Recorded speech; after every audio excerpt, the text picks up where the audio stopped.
জান, এই রেস্টুরেন্টে আমি প্রায়ই আসি, অর্ডারটা তুমিই দাও। ঠিক আছে, যা যা বললাম তাই তাই নিয়ে আসো।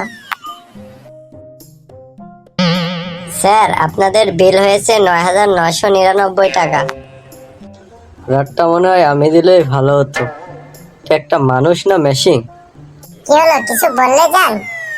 না না, ভাবছিলাম এরকম একটা মেশিন বাড়িতে থাকলে বাড়িতে কোনো খাবারের অপচয় হবে না।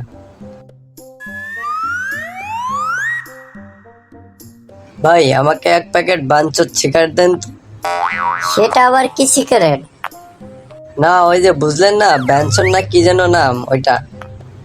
ও, ঠিক আছে। কি এই বয়সে তুমি সিগারেট খাও? আরে না ভাই, এটা আমার জন্য না।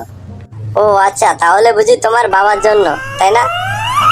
আরে না, এটা আমার ছোট ভাইয়ের জন্য। ডাক্তার, আমি কানে কম শুনছি, একটা কিছু করেন। বলুন তো 6।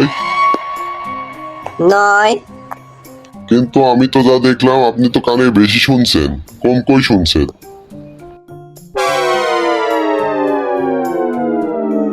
আচ্ছা জানো, তুমি খাওয়ার সময় করে এমন করে শব্দ করো কেন?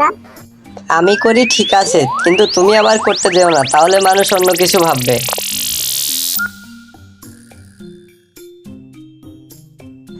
আচ্ছা ভাই, আপনার দোকানে কি পেঁয়াজ আছে? হ্যাঁ আছে। কত করে কেজি? 300 টাকা কেজি। আগে না 150 টাকা কেজি রাখতেন? হ্যাঁ রাখতাম, কিন্তু এখন আর রাখি না। ঠিক আছে, আমাকে 2 কেজি পেঁয়াজ দিন। এই নিন আপনার পেঁয়াজ। ঠিক আছে ভাই, তাহলে আসি। ওই মিয়া, যান কই? টাকা দিয়া যান। আগে দিতাম, কিন্তু এখন আর দেই না। জানো, চলো আমরা বিয়ে করে ফেলি। আমিও তো করতে চাই, কিন্তু আমার বাসায় তো সেটা মেনে নেবে না। কেন, তোমার বাসায় কে কে আছে? আমার স্ত্রী আর আমার 2 ছেলে।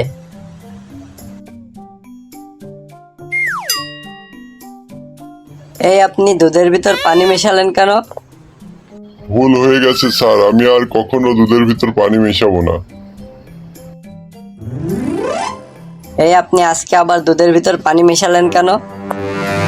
স্যার সত্য কথা বলছি, আপনার কসম, আজকে আমি দুধের ভিতর পানি মেশাইনি, পানির ভিতর দুধ মিশিয়েছি। বন্ধুরা, আমাদের ভিডিওগুলো কেমন হচ্ছে কমেন্টে জানাবেন।